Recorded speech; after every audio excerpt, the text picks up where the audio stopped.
Begini Mas, yang sering saya dengar itu bahasanya tidak begitu, tapi begini, ada tambahan satu kata saja bisa maknanya berubah.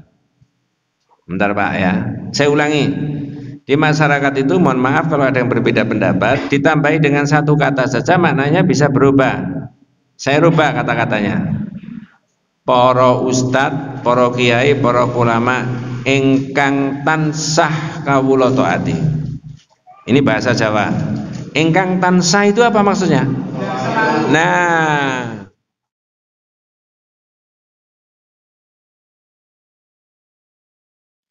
masih ada sisa waktu, tapi saya tidak bisa melanjutkan sampai jam 7 ya. Mohon maaf ya. Ada yang ditanyakan? Ada yang dibahas? Ada, Ustaz. Yeah. Di masyarakat kita itu sering dikatakan para kami ulama yang kita taati. Itu bagaimana dalam kata-kata taati? Yeah. Begini Mas, yang sering saya dengar itu bahasanya tidak begitu, tapi begini, ada tambahan satu kata saja bisa maknanya berubah. Bentar Pak ya, saya ulangi. Di masyarakat itu mohon maaf kalau ada yang berbeda pendapat, ditambahi dengan satu kata saja maknanya bisa berubah. Saya rubah kata-katanya. Para ustad, para kiai, para ulama ingkang tansah kawula taati. Ini bahasa Jawa. Ingkang tansah itu apa maksudnya? Nah, ketaatannya kepada mereka itu bukan ketaatan mutlak, tapi ketaatan bersyarat. Sedangkan manusia itu ada potensi kemungkinan bisa salah, bisa benar. Ketika dia benar, maka seseorang itu boleh mengikuti, tapi ketika dia salah, maka boleh mengatakan tidak. Nah, begitu. Jadi kalau misalkan kalau pakai bahasa populer ya, ini ya, ini tokohnya ini apa korupsi, maka anak buahnya boleh mengatakan tidak korupsi, tapi jangan dilanjutkan tidak korupsi kalau tidak dibagi-bagi. Nah, begitu maksudnya. Itu beda itu ya.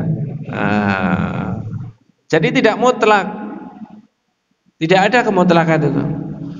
Nabi sendiri menegaskan la ta'ata li makhluqin fi maksiatil khaliq. Tidak ada ketaatan kepada sesama makhluk di dalam hal maksiat kepada Allah. Apakah itu naudzubillah orang tuanya, apakah itu ustadznya, apakah itu kiainya, apakah itu penguasanya, maka ketaatannya bukan tidak ketaatan mutlak, tapi ketaatan yang bersyarat. Maka surat Luqman itu jelas, wa in jahadaka ala an tusyrika bima laisa laka bihun fala tuti'huma. Jangan diikuti kalau orang tuamu memerintah kesyirikan. Tapi jika ada perbedaan pendapat dalam sisi perilaku keagamaan antara orang tua dengan anak, dan naudzubillah orang tuanya itu menyimpang, tetap saja anak itu disuruh berbaik-baik sama siapa? Orang tua. Wasahibhuma fid dunya ma'rufah.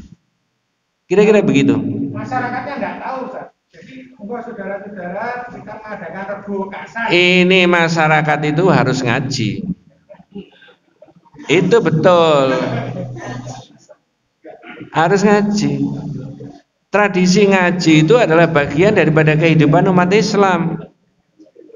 Umat Islam hidup zaman kapan, umat Islam hidup zaman kapanpun itu harus dibudayakan tradisi mengaji itu. Karena ini bagian daripada warisannya Islam itu di situ.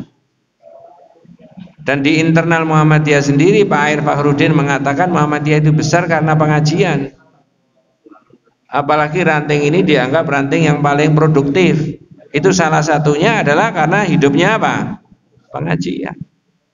Orang Islam itu tidak boleh membiarkan dirinya tidak tahu agamanya.